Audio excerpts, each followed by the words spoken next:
If there was one decade that I would say is easily the most defined when it comes to its pop culture, it has to be the 1980s. From the vibrant patterns and palettes that people wore with their clothing, to the popularity of music such as new wave, glam metal, and the beginnings of hip-hop, to the absolutely massive amount of classic films, the 80s just has this unmistakable vibe that fills people with either a sense of nostalgia or wonder to those who are a bit too young to experience it. During the 2000s and 2010s, we started to see plenty of things capitalize on the 80s nostalgia, and of course, video games had to take a piece of that pie too. You had the titles that took on the 80s aesthetic, such as Hotline Miami or Far Cry Blood Dragon, but you also saw the revival of the pixel-based platformer genre that was popular on the NES with games such as Shovel Knight. If we want to turn the clock back a little bit further, we could also look at the Guitar Hero and Rock Band games that had an incredibly large selection of music from the decade that was brought to a group of people who probably wouldn't have listened to it otherwise. But there is one thing that precedes all of that, something that was released early on in the 2000s before the nostalgia train was in full effect.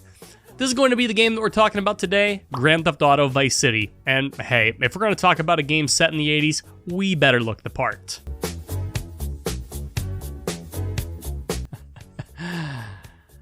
I was born in 1995. Grand Theft Auto Vice City was released in October of 2002 on the PlayStation 2, barely over a year after GTA 3 initially came out.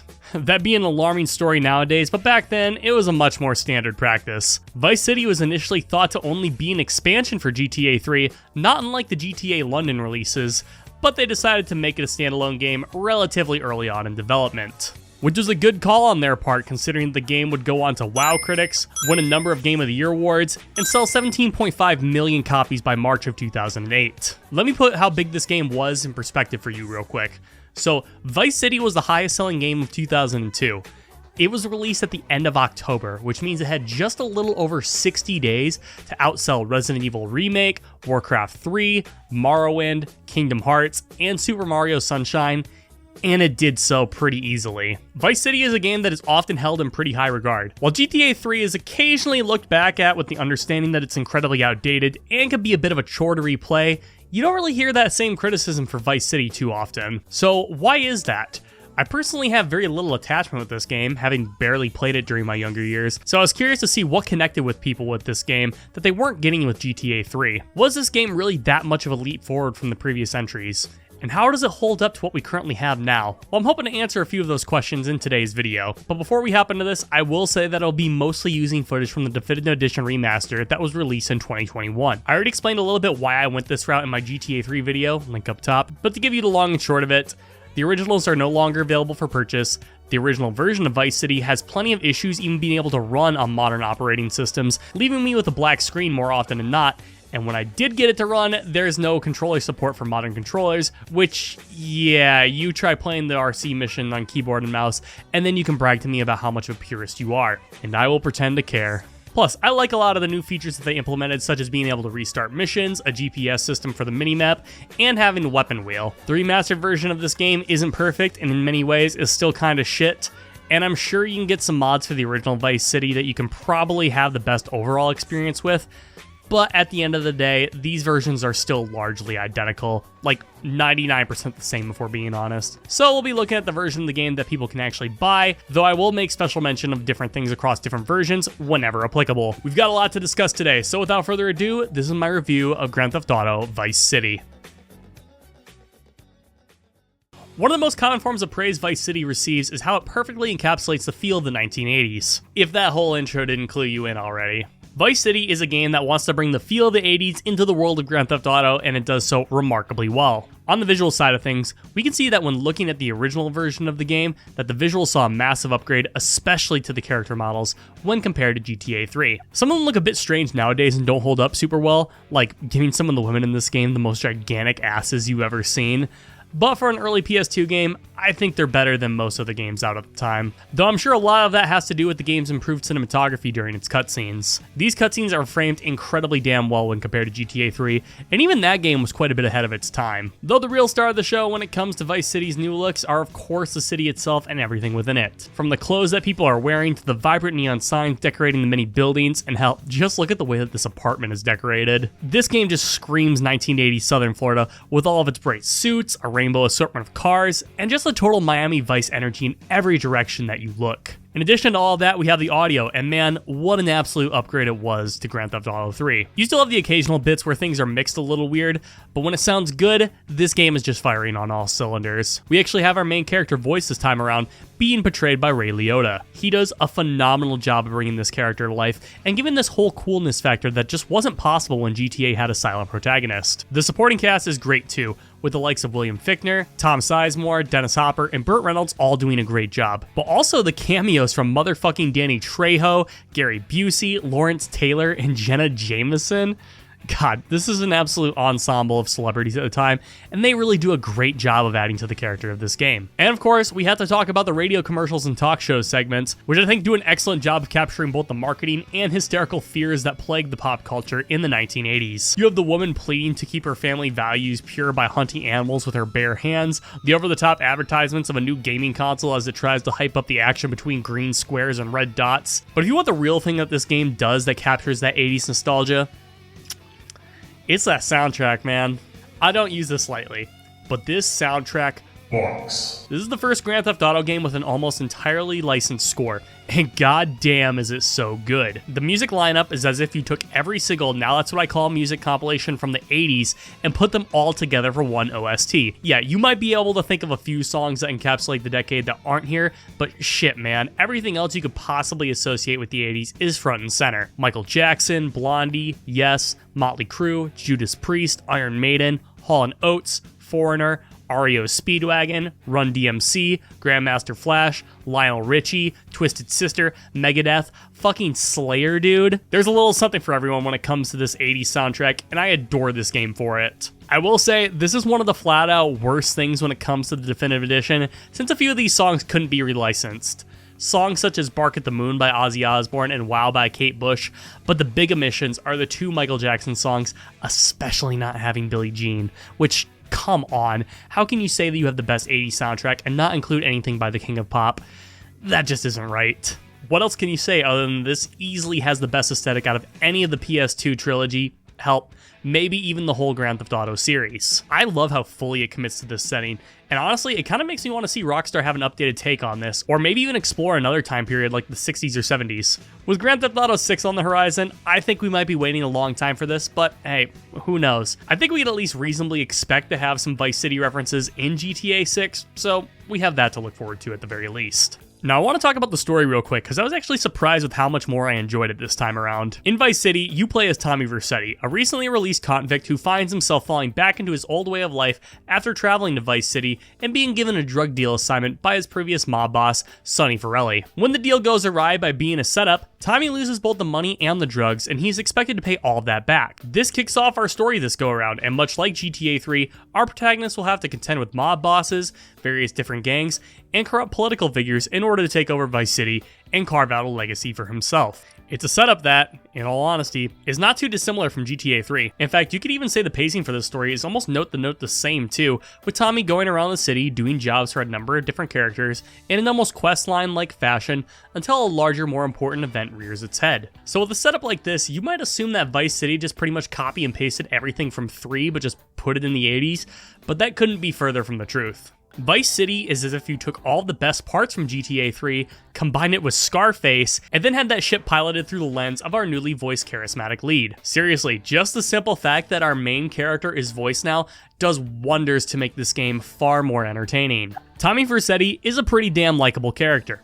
Like, he's a sadistic bastard and asshole when he needs to be, but he also has some pretty funny monologues, and at the end of the day, you kind of feel for his situation with how often he routinely gets screwed over. And it's because of that new dimension from our main character, we also have a lot more personality out of our side characters. This is an all-time supporting cast from a Rockstar game, if you ask me. You have the porn film director who's trying to always make the most over-the-top scenes, the Scottish glam metal band Love Fist, who are constantly getting themselves into shenanigans, this Doug Dimmadome looking motherfucker who is a sleazy real estate investor, our pencil-necked lawyer, the old lady who works in the ice cream business but despises children, our partner through the majority of the game who gives us this Rush Hour style buddy cop sort of dynamic but is also supremely jealous and paranoid.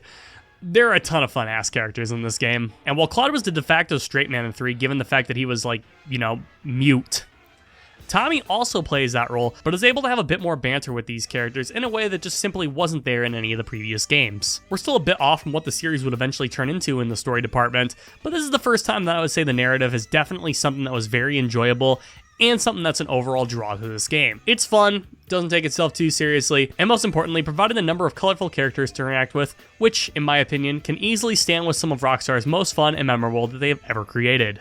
When talking about the gameplay of Grand Theft Auto Vice City, it isn't a story of sweeping overhauls to the formula established by Grand Theft Auto 3, but instead a refinement of what worked with the occasional new feature here and there. It's true, for as much praise as I've given Vice City up to this point, when it comes to the moment-to-moment gameplay, there really isn't a whole lot new here, with Rockstar instead taking the if it ain't broke, don't fix it approach. You will still control your character in a third-person perspective while you drive around in an open world completing missions that will test the player on either their combat or driving capabilities. So with that being said, to shake things up a bit, I thought it might be fun to hit you guys with a rapid-fire list of gameplay improvements. This, of course, isn't an all-encompassing list of every single change from Grand Theft Auto 3 to Vice City.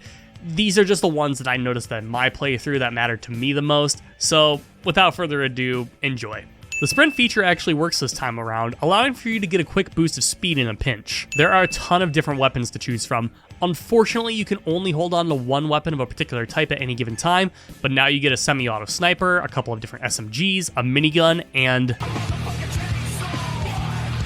there are a ton of options here. You can crouch in this game now, something that might not seem like a big deal, but you actually get these almost pseudo cover style mechanics during gunfights, which definitely help a bit. You can now change your clothes after you unlock them from a particular mission. While not the most graceful system in the world, since you have to travel to a certain location to switch to a particular outfit, it's better than nothing. There are a ton of new vehicle options, from the large selection of cars from the 80s, to ice cream trucks, to golf carts, to the newly introduced motorcycles. Not to mention the new boat options, as well as planes and helicopters allowing the players to travel throughout the skies. The vehicle physics have also been improved by so much. Cars no longer feel like they'll blow over in the wind, and while they're still on the fragile side, are much more sturdy than they were before. Vehicle wheels can also be shot out now, allowing for options when chasing down a target, or providing an extra challenge to the player if it happens to them. There's also different physics for driving on different surfaces, such as concrete, grass, wet pavement, and sand. You can now bail out of your vehicle when going at high speeds to avoid potential danger. The police in this game are far more aggressive than they were in GTA 3, now ramming your car relentlessly and also deploying spike strips during high-speed chases. Everything else is more or less the same when compared to GTA 3, at least when it comes to the gameplay. So if you enjoyed what GTA 3 had going on, you'll definitely like what you find here in Vice City, as nearly every single change that they made wasn't that positive. I think that's more than enough reason to say that Vice City was far and away the best game in the series up until that point, when looking at how you actually interact with the gameplay at least. If there is one thing I might be a little bit mixed on when it comes to Vice City, it has to be the open world itself. Now, don't get me wrong, Vice City is a really fun setting to explore with a ton of variation in the environment. However, I do feel like while it takes a few steps forwards when compared to Liberty City from GTA 3 in some areas, in others I also feel like it takes a step back. For Vice City having a slightly larger map than 3, it almost feels like it's actually smaller with the way that it's constructed. This time around we have 2 main islands with a few smaller ones bridging the 2. This means you're able to explore everything much sooner than you would in 3, which is admittedly nice. However, it also feels like a lot of these areas kind of go unused. Take the beach for example. I don't think there's actually a single reason to go out there, and it takes up like,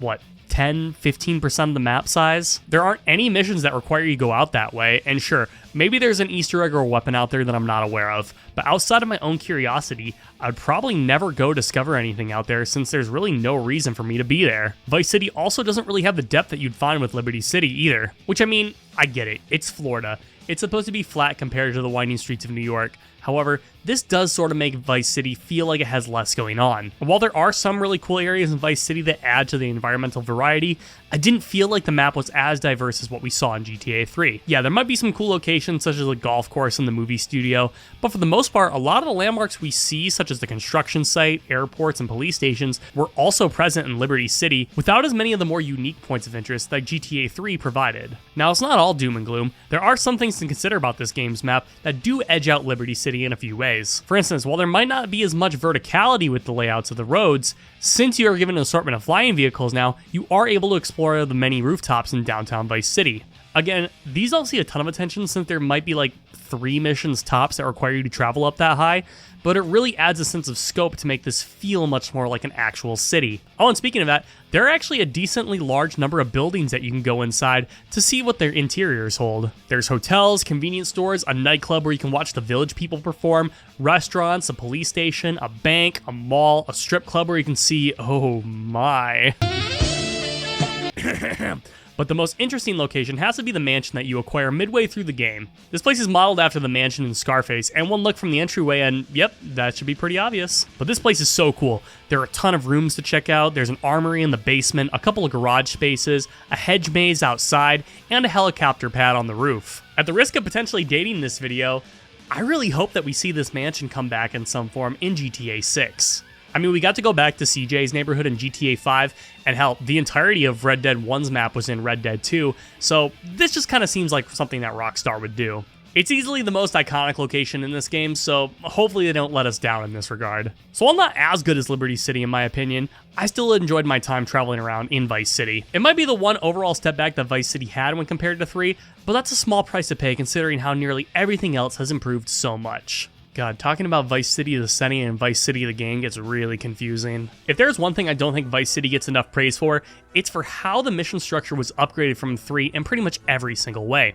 Now, how you go about progressing through this game is basically the same. You are going to encounter a colorful cast of characters who you find after traveling to their location in the open world, and they will give you a mission that will typically require the player to either engage in combat or travel to a particular destination. What is different, however, is how these missions are laid out and just how varied they are from one another. In my video about GTA 3, I talked about how your missions typically boiled down to the player traveling to a destination, accomplishing whatever the goal was, and then moving on to the next objective. Now, there are a couple of missions like that in Vice City too, however, there are far more missions now that do things to make these situations way more interesting. Take this one for example. You are supposed to rob a bank, a mission, by the way, that has much more intrigue than anything we saw in 3. The mission starts with you driving over to the bank, with your crew in the back seat, arguing with one another over the lack of space. And after going inside and sticking up the place, complications continue to arise. You have to fight off a few guards on the inside, find the vault, get the manager to unlock the vault, have the SWAT team raid the place, and then make a getaway after your driver gets gunned down. All of that happens in one mission.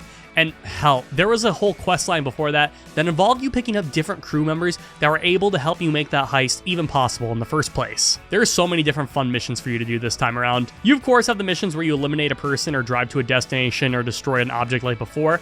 Now you also have some more out there missions, like the one where you're stealing a tank while the army is grabbing donuts, or the one where you're delivering drugs inside of an ice cream truck while you're listening to raining blood. Or how about the one where you're driving a motorcycle through some office buildings? Or what about the one where you're a taxi cab being jumped by a rival taxi gang in an enclosed space? And of course, we gotta talk about those RC missions. Infamous for their infuriating difficulty, but I beat them on my first try here with no real issue. Not to brag. Maybe they made these missions easier in the remaster version, I don't know. I think I remember hearing that they added an extra 30 seconds or so to the timer for these missions to give players a little bit more wiggle room, but hey, it's worth considering picking up these versions to at least keep your sanity in check. Hell, I actually had a lot more trouble with the mission where you need to steal a briefcase after taking a boat to this mansion, or the mission where you cause a bomb to explode in this mall. Thank God you can restart missions after failure this time around, because Jesus, I died so many times with both of these. As opposed to GTA 3, even some of the more mundane missions typically have you accompanied by another character that will at least keep the conversation with Tommy going. This is such a common practice now for open world games that we often take them for granted and don't really think about them too much. But let me tell you, when they are not there, you can really feel their lack of presence. It's because of this that Grand Theft Auto Vice City is a pretty comfortable ride when going through these missions. For the most part, there is a bit of an issue that might catch some people off guard. So as I was making my way through the game, I was completing every mission that I came across until I came up to what I thought was the last story mission of the game. The issue came when I went over to where the mission was on the map, and the beacon to begin the mission did not exist. I initially thought it was bugged, but after doing some digging, I found out there was actually some prerequisites in order to unlock the final mission that really weren't explained super well to me. What were those prerequisites? Well, ladies and gentlemen, boy am I glad you asked. It's time to talk about real estate. You remember that Doug Dimmadome looking son of a bitch I talked about earlier? Well, he kind of has this throwaway line where he recommends that you get into the real estate market to run some, let's say, legitimate businesses. What the game doesn't tell you is that this is a requirement in order to get the final few missions unlocked. I thought that these were something that were going to be purely optional side objectives, but nope, you need to complete the quest chains associated with each of these properties in order to finish the game. Which, you know, if it was spelled out for me a little bit better, I'd be more than okay with, because these are legitimately fun. I was planning on doing them anyway, and they can even generate passive income for you after finishing them, which is pretty cool. But I was kind of blindsided by not knowing what was going on and having to look up the reason I couldn't progress any further online. Add on to the fact that these properties don't show up on your map, and you just need to sort of drive by the right place and then hopefully see the icon that you can purchase them outside. It gets a little bit worse though, because not every single property you can buy actually has a quest chain associated with it, and me and my infinite wisdom actually ended up running out of money before being able to buy all the properties I needed. Yeah, some of the properties are really only useful for extra garage space or to have additional save locations, which, given the remaster has an autosave, is essentially a useless feature. So when I was playing, I ended up accidentally buying a few properties that wouldn't generate any money because, I mean, shit, I didn't really know which ones I was supposed to buy. This meant that I had to grind for some money doing side objectives, which, while a bit annoying, wasn't the worst thing ever, as the side objectives in this game are decently fun in their own right. They're basically the same as they were in GTA 3, with the added bonus of having a pizza delivery minigame or being able to rob convenience stores. But they did a pretty decent job of providing me with some extra cash, and actually gave some passive perks for completion of a certain amount too, which I think was pretty cool to see. Eventually, I was able to earn enough cash between the optional objectives and the passive businesses I already had, but this definitely tacked on a solid hour or two to my game time that probably shouldn't have been there in the first place. I do acknowledge that I got super unlucky in this instance and probably had the worst series of events possible to lead to that point, but I do think the game probably could have done a somewhat better job of letting me know ahead of time how I should be going about this. Regardless, I didn't have a bad time at all going through this game. I was a little confused, sure, but the missions were fun, the property buying was a cool and original idea, and the side objectives had more purpose, which made playing through this game the most enjoyable experience I had with the series for this marathon so far.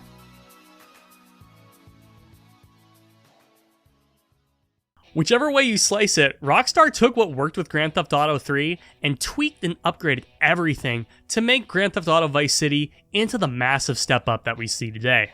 While not perfect, with the map not being as interesting and some issues still persisting that were holdovers from the previous game, Vice City is a remarkable improvement in far more ways than not. The refinement to the gameplay, the greater focus on the story, the better variety in the missions, and the absolute kick-ass visuals and soundtrack make this over 2-decade-old game something still incredibly fun to play to this day. Compared to the other games we've played up to this point, this easily takes the cake for me. I definitely recommend giving Vice City a shot. I'm glad I had a chance to sit down and finally experience it after all of these years. Give it a playthrough if it's been a minute or if you've never played it before. Even the Definitive Edition remaster isn't that bad, guys, seriously. Or, help, find a way to play the original with some mods. That's probably your best bet in this situation. But that's all the time I have for you guys today. Thank you for watching. What was your favorite memory of Grand Theft Auto Vice City? Please be sure to leave your thoughts in the comments section down below. And hey, if you enjoyed today's video, maybe consider giving it a like and subscribing. Thank you guys again. I'll catch you in the next video.